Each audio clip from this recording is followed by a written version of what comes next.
அஸ்ஸலாமு அலைக்கும் வரஹ்மத்துல்லாஹி தஆலா வபரகாத்துஹு. அன்பான அல்லாஹ்வினர்களே, ஒரு அழகான ஒரு கேள்வி. நிறைய நபர்களுக்கு இந்த கேள்வியில குழப்பங்கள் உண்டு. நிறைய நபர்கள் அடிக்கடி கேட்கக்கூடிய கேள்வியாக இருக்கிறது. உதாரணமாக, நம்ம வீட்டுல சதகா கொடுக்கிறோம், ஒரு ஆட்டை நம்ம சதகா கொடுக்கிறோம். சதகா கொடுத்ததற்கு பிறகு அந்த ஆட்டினுடைய கறி நாம் சாப்பிடலாமா? எனக்கு கீழே இருக்கக்கூடிய என்னுடைய மனைவி மக்கள்கள் அந்த கறியை சாப்பிடலாமா? என்னுடைய சொந்த பந்தங்கள் அந்த கறியை சாப்பிடலாமா என்ற ஒரு அழகான ஒரு கேள்வி.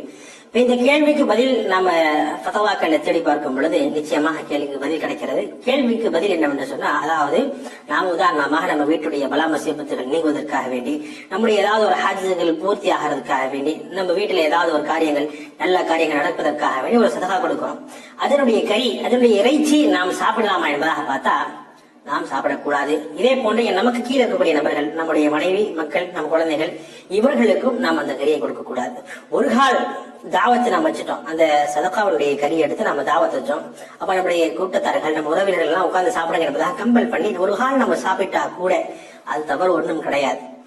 புரியுதுங்களா? இப்ப நான் சதகா கொடுக்கிறேன், அந்த கறியை ஒரு கால் நான் சாப்பிட்டேன் என்பதாக சொன்னா தவறு ஒன்றும் கிடையாது, சாப்பிட்டுக் கொள்ளலாம். அதுல எவ்வித தவறும் கிடையாது. இதே மாதிரி நம்முடைய குழந்தை, நம்ம மனைவி அதை ஒரு கால் சாப்பிட்டு விட்டார்கள் என்பதாக சொன்னா அது தப்பு ஒன்றும் கிடையாது. ஆனால் சாப்பிடாமல் இருக்கிறது சிறப்பு. முடிஞ்ச அளவுக்கு நம்ம மிஸ்கின்களுக்கு, கரீபுகளுக்கு, இல்லாதவர்களுக்கு நம்ம அந்த கறியை கொடுத்து உதவ வேண்டும் என்பதாக தான் ஹதீஸ்ல இருக்கிறது. ஹதீஸ் ஷரீஃப்ல வருகிறது, அஸ்ஸதகது துத்ஃபஉல் பலா. சதகா இருக்கிறதே, இது வரக்கூடிய பலா முசீபத்துகள் எல்லாத்தையும் தூக்கி வீசும் என்பதாக ஹதீஸ்ல இருக்கிறது. பொதுவாக நம்ம நிறைய விஷயங்கள்ல புலம்புறோம், நிறைய விஷயங்கள்ல இந்த விஷயம் நடக்கல, அந்த விஷயம் நடக்கல என்பதாக நம்ம சொல்றோமே உடைய, அல்லாஹ் ஜல்ல ஷானோடத்துல நம்ம அல்லாஹ்வுடைய பாதையில கொண்டு போய் ஒரு 10 ரூபாய் கொடுக்கறது கிடையாது, நம்ம சதகா கொடுக்கறது கிடையாது. நம்ம அல்லாஹ்வுக்காக வேண்டி அல்லாஹ்வுடைய பாதையில ஒரு மிஸ்கின்களுக்கு நம்ம எதுவும் கொடுக்கறது கிடையாது. என்னைக்கு இந்த பழக்கத்தை நம்ம உண்டாக்கிடுவோம், அதாவது நம்ம ஏதாவது ஒரு பிரச்சனை வந்துருச்சு என்பதாக உடனடியாக ஒரு 10 ரூபாய் எடுத்து கொடுத்துறது, உடனடியாக ஒரு 100 ரூபாய் எடுத்து கொடுக்குறது, அதாவது யாருக்கு எப்படி தகுதி இருக்கிறதோ அந்த அளவுக்கு ஒரு எடுத்து நம்ம சதகா செய்யறது. உதாரணமாக ஒருத்தர் பெரியவர்களாக இருக்கிறாங்க என்பதாக சொன்னா உடனடியாக ஒரு ஆளு சதகா செய்யறது. இதன் மூலமாக என்ன ஆகும் என்பதாக சொன்னா, நிச்சயமாக அல்லாஹ் ஜல்ல ஷானஹு வரக்கூடிய பலா முசீபத்துகளை தூரமாக்கி தருகிறார். முடிந்த அளவுக்கு நம்ம சதகா செய்யறது.